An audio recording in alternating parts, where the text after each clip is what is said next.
Hey there, sports history fan. Arnie Chapman here from the Sports History Network. Now, before you jump into this episode, I wanted to share with you an exciting giveaway we have going on with Home Field Apparel. We have a digital $50 gift card to homefieldapparel.com for one lucky fan of the Sports History Network. All you got to do is head over to sportshistorynetwork.com/giveaways to sign up. Again, that's sportshistorynetwork.com/giveaways. Hello, this is Ross Bliley from the podcast Pigskin Tales. This podcast is sponsored by Sterling Soap Company. With products sold throughout 41 locations around the globe, Sterling Soap Company has a unique assortment of products to choose from for your loved one for the holidays. Handmade artisan soaps created by Roderick and Amanda Lovin since 2012, these products are affordable and provide great value. Act now and save on your shipping costs. If you purchase $75 or more, your shipping cost is free in the United States. Shop now online at sterlingsoap.com.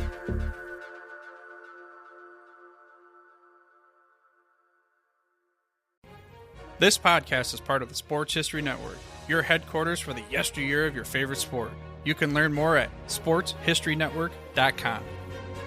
Hello, weightlifting fans, and welcome to another edition of No Nonsense, Old School Weightlifting History.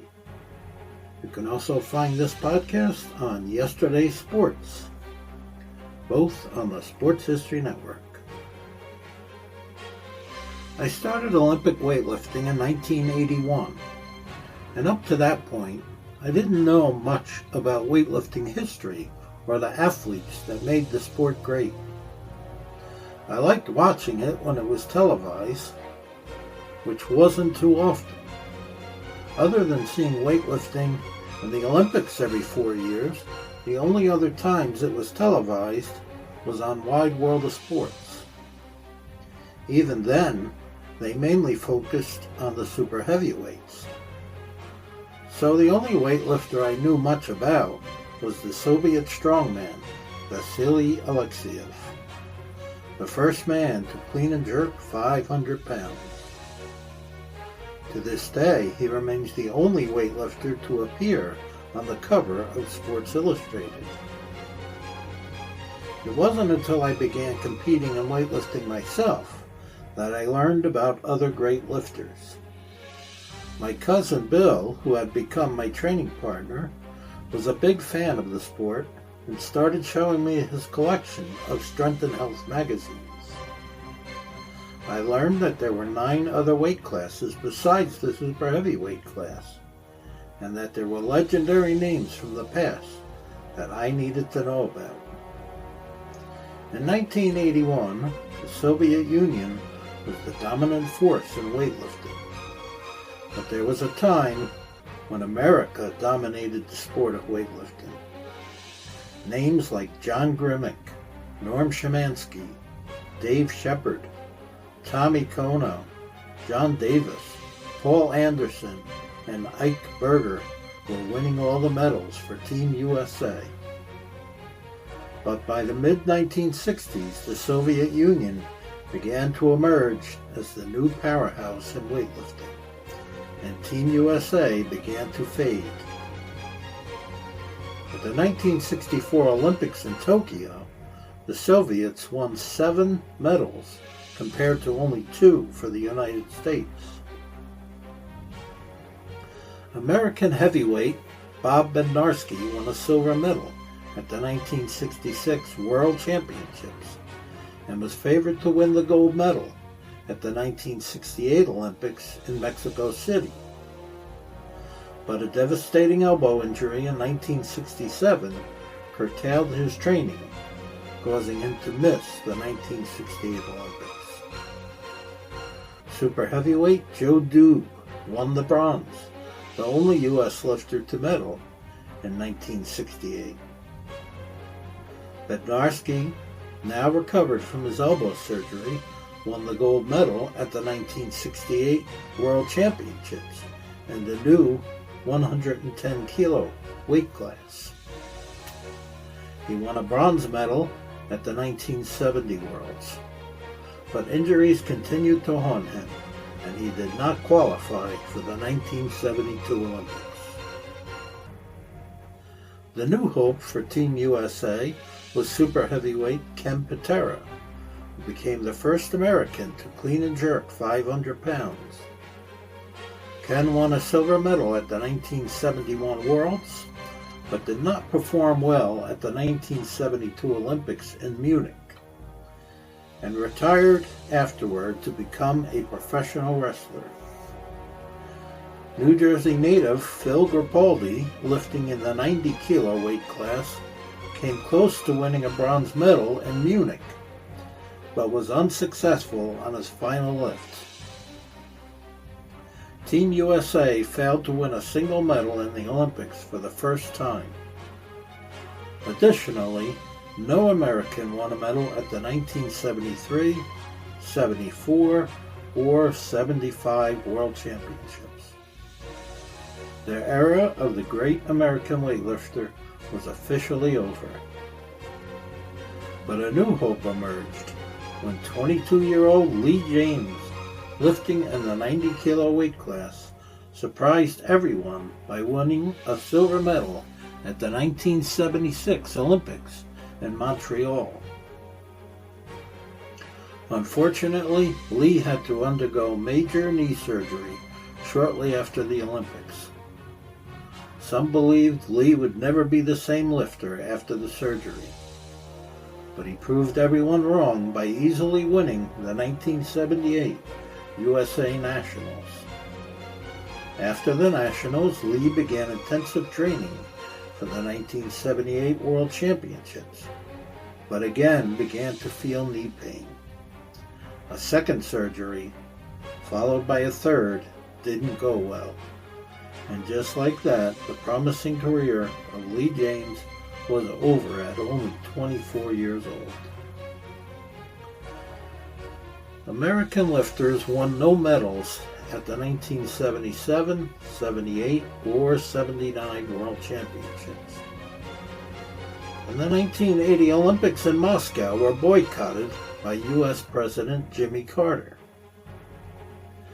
I started lifting at the Belleville Barbell Club in New Jersey about 6 months after the Olympics, and learned that 3 of the USA lifters who had qualified for the 1980 team had trained where I was now training.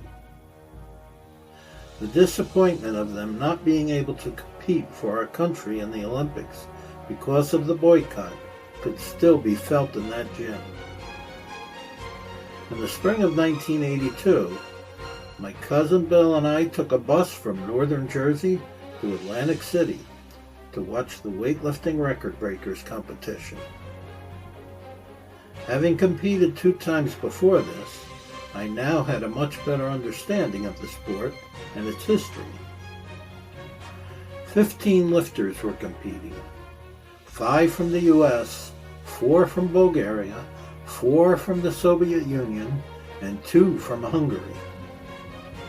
Bulgarian Vasily Alexeyev, lifting in the 60 kilo class, had close attempts at world records in both the snatch and clean and jerk, but was unsuccessful. In the 75 kilo class, American Cal Shake performed amazingly, breaking an American record in the snatch with a lift of 150 kilos.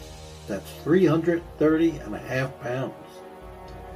As if that weren't enough, he then snatched 152.5 kilos to break the record he had just set.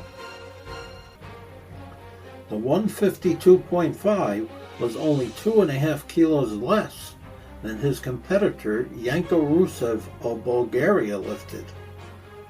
Quite impressive considering Rusev was the defending world champion in the 75 kilo class. Rusev attempted a world record in the clean and jerk, but was unsuccessful. In the 82.5 weight class, Asen Zlatev of Bulgaria attempted a world record snatch, but failed.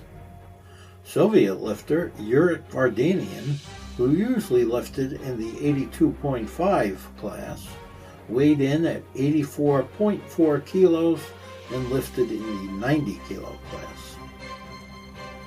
On a fourth attempt, clean and jerk, Urich attempted a world record 228 kilos. That's 502.5 pounds.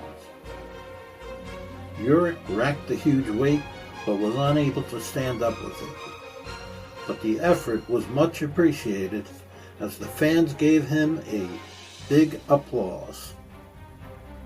I was amazed that a man weighing only 186 pounds could pull himself under that massive weight. Vasily Alexeyev of Bulgaria, also lifting in the 90 kilo class, broke a world record in the snatch with a lift of 186.5 kilos. That's 411 pounds. After seeing numerous failed attempts at world records, this lift had the fans on their feet. In the 100 kilo class, American Rich Shenko of New Jersey attempted an American record in both the snatch and clean and jerk, but was unsuccessful. Another U.S. lifter, Ken Clark, also in the 100 kilo class, broke the American record in the clean and jerk with a lift of 208.5 kilos. That's roughly 460 pounds. Lifting in the 110 kilo class from Team USA, Jeff Michaels put on a show, breaking the American record in the snatch on his opening attempt. He increased the record on his second attempt, and then on his third attempt, he became only the second American lifter in history to snatch over 400 pounds. To this day, Michaels is the only American lifter to snatch over 400 pounds who did not compete as a super heavyweight. In the super heavyweight class, the 24-year-old Soviet Anatoly Pisarenko, weighing only 265 pounds. After missing a world record attempt in the snatch, Pisarenko asked for 258.5 kilos.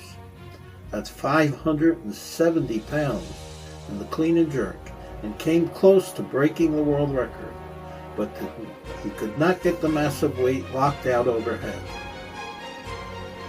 Although most of the records attempted in this competition were unsuccessful, the fans appreciated the gallant effort of each lifter. It's a competition I will never forget. Okay, that will conclude our podcast for today. Next week we will have part 2. Hope you enjoyed it. Thank you, and God bless. This podcast is part of the Sports History Network, your headquarters for the yesteryear of your favorite sport. You can learn more at sportshistorynetwork.com. Hey there, sports history fan. This is Arnie Chapman, aka the Football History Dude, and I hope that you enjoyed this recent episode presented by the Sports History Network and were able to learn some good old-fashioned sports history knowledge nuggets. I started the Sports History Network back in 2020 with the mission to help podcasters find a community of like-minded sports history nerds, as well as helping aspiring podcasters to start their own shows. We have a little bit over 30 shows on the network right now covering all sorts of sports history, but as far as I'm concerned, we're just at the toothpick in the ocean moment, that can't even figure it out because there's so much more coming. We wanted to create the ultimate headquarters for sports yesteryear, starting with Podcast Network and our website, but we're going to continue to move into other mediums as well. And here's the cool part, because we want you to be part of our team. So if you're interested in starting your own podcast, or maybe being a guest on one of our shows, or who knows, maybe even writing an article for us over on the website. Seriously, all you gotta do is reach out to us on the contact page over at sportshistorynetwork.com. You can be as technologically savvy as a Neanderthal tapping on a stone trying to figure out this whole hieroglyphics thing back in the day. Again, it doesn't matter, because even if you don't understand the whole podcast space, we have a production team that can pretty much help you out with doing everything. All you gotta do, head over to sportshistorynetwork.com, head to the contact page, fill it out. That message goes right to me, and I'll reach out to you as soon as I can. But for now, dude, I'm through if you're through.